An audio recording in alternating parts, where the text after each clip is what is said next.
Comme la table ronde est intitulée « Sortir du cadre », je vous propose, on va pas faire comme d'habitude où on va donner la parole à tout le monde et puis ensuite vous serez tellement épuisés qu'il n'y aura plus de questions. On va commencer par les questions maintenant, à la fois sur les interventions de Jeanne Durand, Christophe Dejour ou de Nathalie Debry. Voilà, donc c'est à vous de bosser un peu. Il en faut un premier ou une première.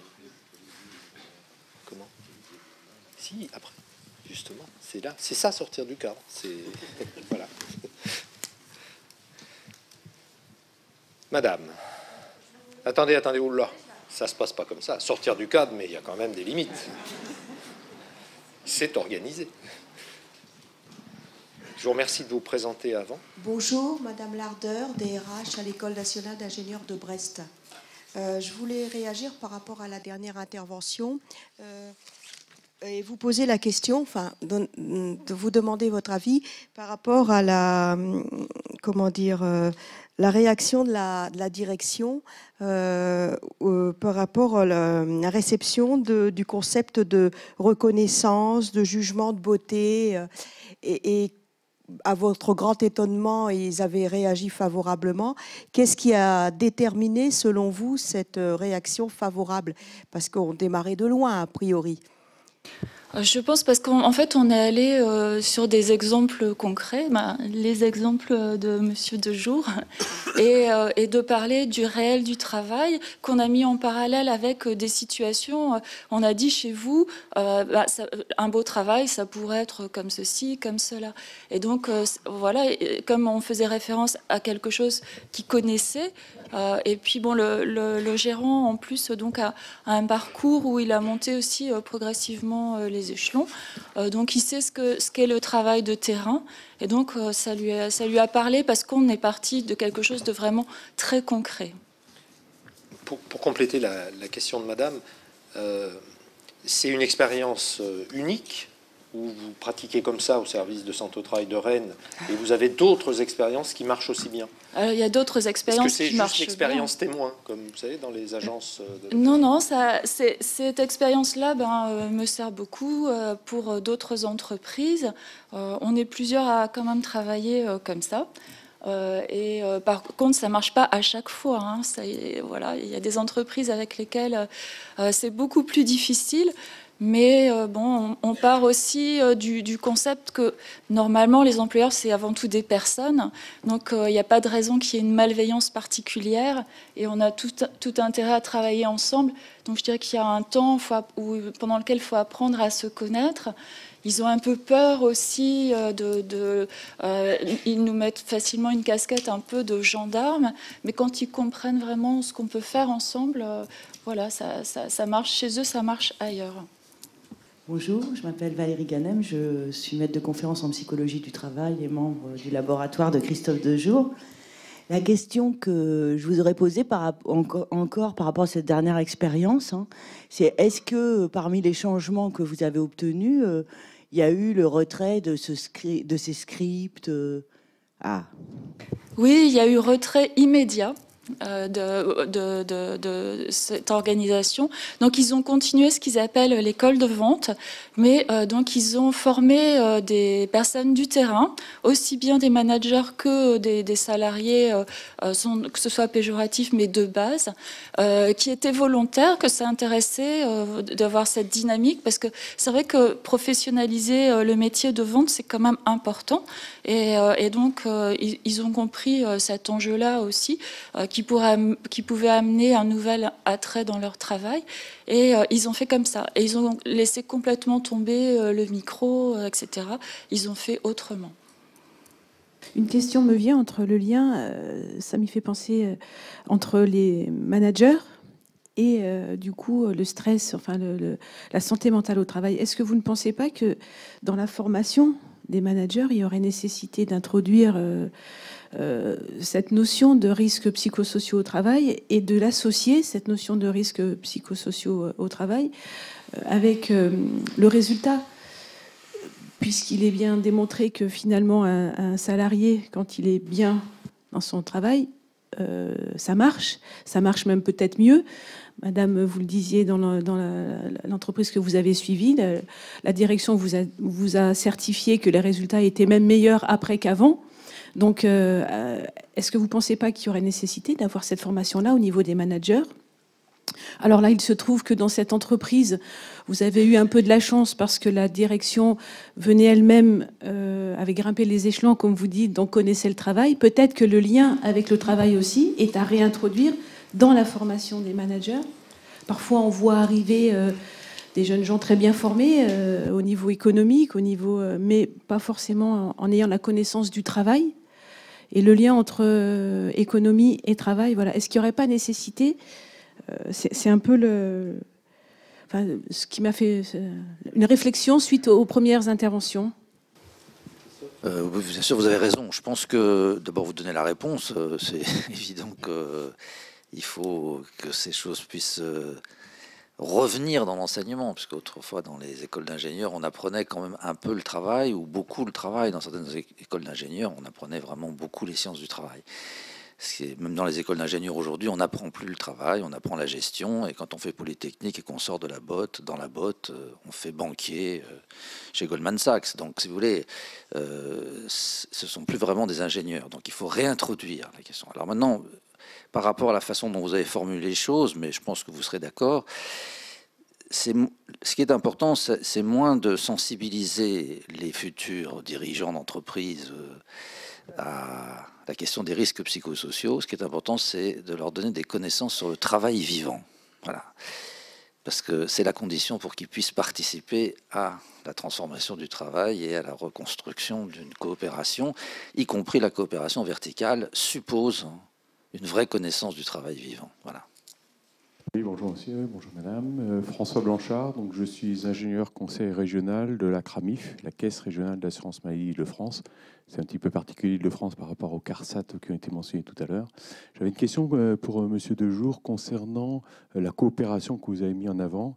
Est-ce que vous pourriez nous faire un parallèle entre coopération et collaboration, travail coopératif, travail collaboratif dans l'organisation, la réflexion entre le management et les équipes? Oui, c'est peut-être simplement une question de terminologie. Voilà. Peut-être que ça n'est pas que ça. Voilà. Il y a des connotations du terme collaborateur qui peuvent évidemment revenir, notamment dans un endroit comme le Sénat. C'est important, si vous voulez. Mais c'est vrai qu'on parle volontiers dans les entreprises aujourd'hui des salariés comme de collaborateurs, hein. Comme les mots, quand on est en tout cas du côté de la clinique, du côté de la psychologie ou de la psychanalyse, les mots ont une certaine importance. Il y a une bataille des mots, et vous avez donc raison, le terme de collaboration, ça n'est pas le même que celui de coopération. Alors, pour situer les choses, mais évidemment, je ne vais pas répondre à votre question sur l'ensemble, parce que ça couvre quand même pas seulement un champ, d'abord, c'est pas seulement lexical, c'est un champ sémantique, et puis après, il y a des significations lourdes. C'est-à-dire qu'est-ce qu'on comprend du travail quand on dit collaboration. Et là, il faut faire il y a une topographie à faire de la façon dont ce terme de collaboration est utilisé, par qui et pour désigner quoi. Ils ne désigneront pas la même chose que ce que nous essayons de dire avec le terme de coopération. Le terme de coopération se définit pour nous par différence avec la coordination. Donc, nous avons besoin des deux termes. On ne peut pas parler simplement de la coopération. De même que les ergonomes ont montré, déjà depuis une cinquantaine d'années, qu'il existe toujours un décalage entre le travail prescrit, ce que les ergonomes appellent la tâche, et ce que les gens font effectivement, et qui s'appelle activité. Donc, ce décalage entre tâche et activité, c'est fondateur non seulement de ce qu'est le travail, mais aussi de ce qu'est l'intelligence au travail, puisque l'intelligence au travail, c'est celle qui doit gérer cet écart. Mais ça, c'est au niveau individuel. Maintenant, si on passe au niveau collectif, on va parler de coordination, et qui est très nécessaire, autant que l'organisation du travail prescrite au niveau individuel. On a besoin d'une coordination, parce que si chacun se met à être intelligent à sa façon, même si c'est très bien, ça va mal tourner, si vous voulez.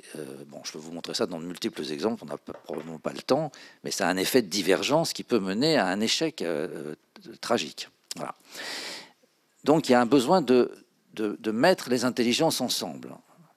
c'est ce qu'on appelle la coordination. Ça passe par des ordres. Donc c'est une division des tâches. C'est ce que j'ai essayé de dire tout à l'heure très brièvement, mais bon, bien sûr, en termes d'organisation du travail. L'organisation du travail est très forte en matière de coordination, de division des tâches.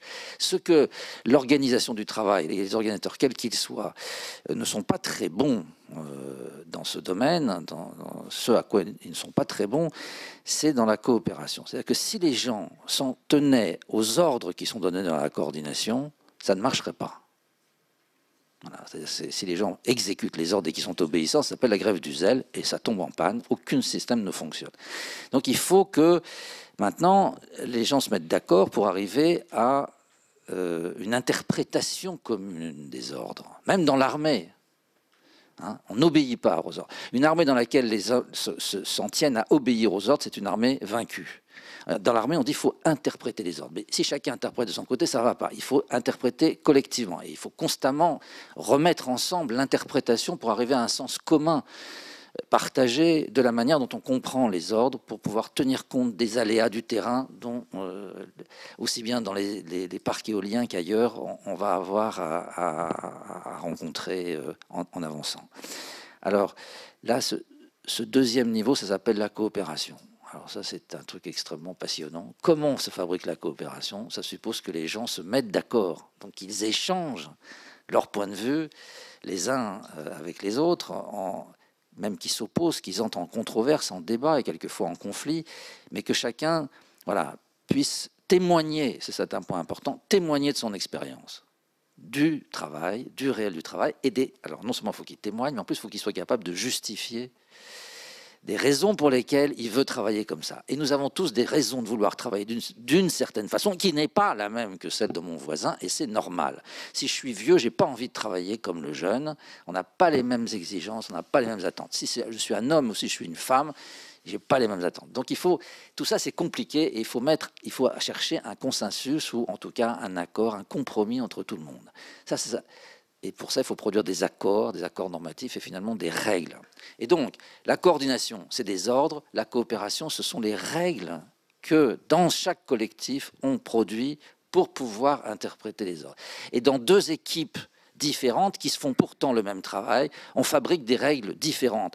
Vous avez deux équipes infirmières qui travaillent pourtant en cardiologie, elles ne travaillent pas de la même façon. C'est normal parce que ce ne sont pas les mêmes personnes, elles ne produisent pas les mêmes règles. Donc il y a voilà. Mais l'accord et cette production de règles qui est au fondement de la coopération, c'est extrêmement noble. Voilà, c'est ce qu'on appelle l'activité déontique. Donc voilà, coopération, ça renvoie à coordination et fondamentalement à ce processus de construction des accords entre les gens. Donc, vous voyez, ça n'est pas exactement ce que, en général, dans les entreprises aujourd'hui, on appelle collaborateurs.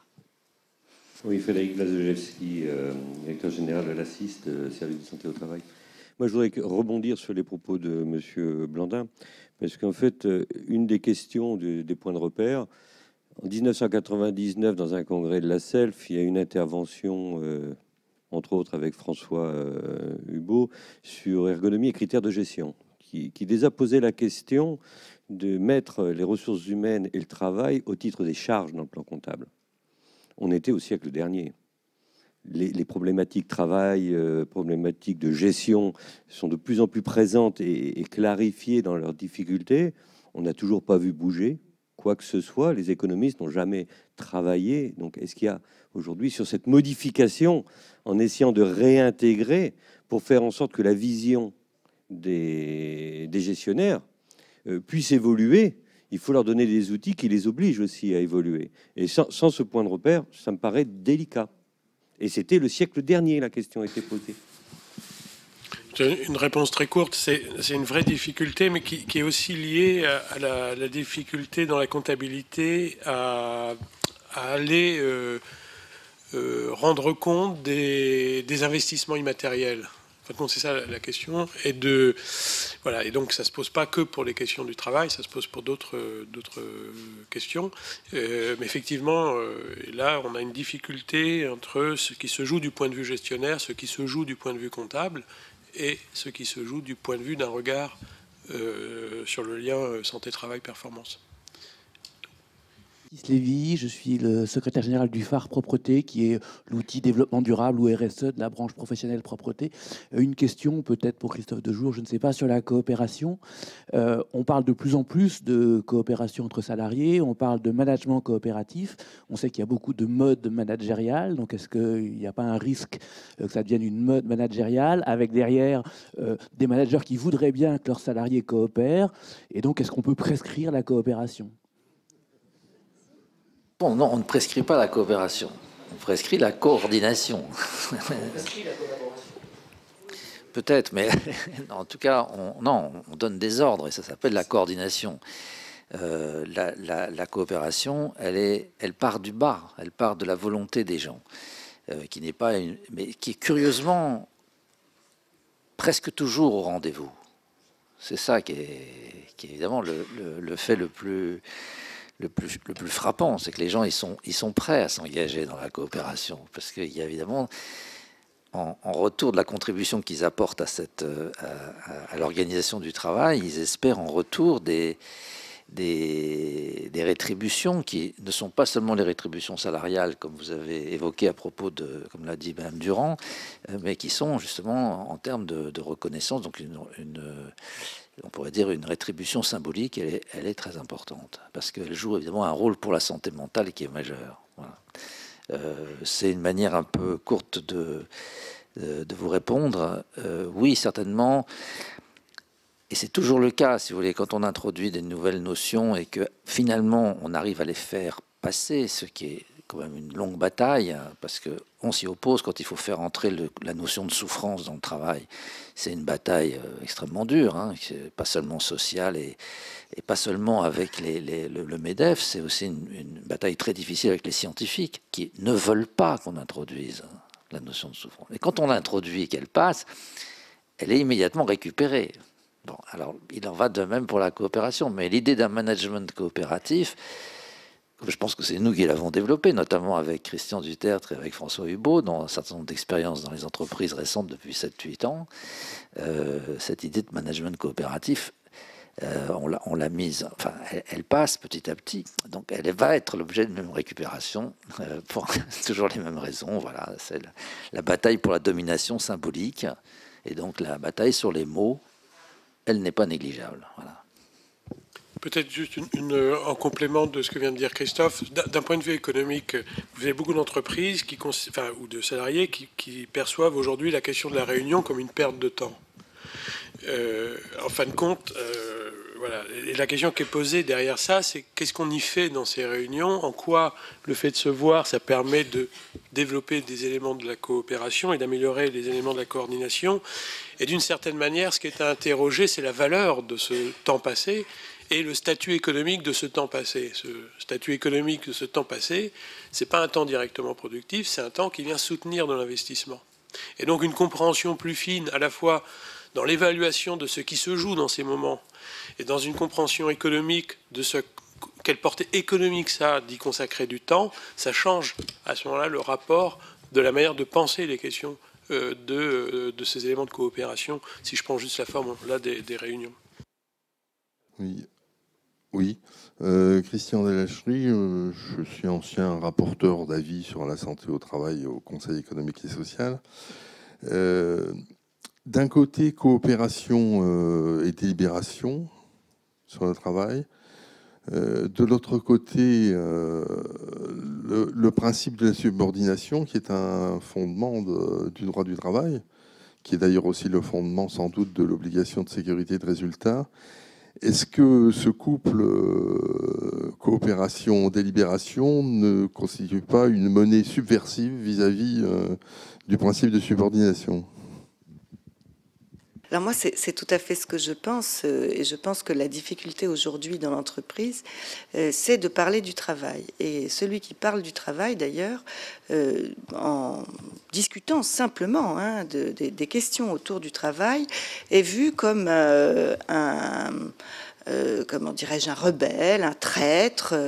C'est assez extraordinaire. Donc moi, c'est vrai que j'ai utilisé dans ces procès, puisque je continue d'en faire, de manière très subversive, effectivement, l'organisation du travail, la discussion autour du travail. Donc évidemment, je pense que c'est à l'heure actuelle peut-être le seul moyen de remettre en cause le pouvoir de direction. Bien. C'est un bon programme. Je vous propose qu'on s'en arrête là pour cette première table ronde avec un petit décalage de 3 minutes. Vous dire qu'il ne faut pas que cette pause, il faut revenir dans le cadre à un moment ou à un autre et qu'on reprend à 11h30. Et donc pour pouvoir reprendre à 11h30, il faut vraiment que vous soyez là à 11h25. Et ça, c'est peut-être sortir du cadre par rapport aux habitudes. Merci, mesdames, messieurs.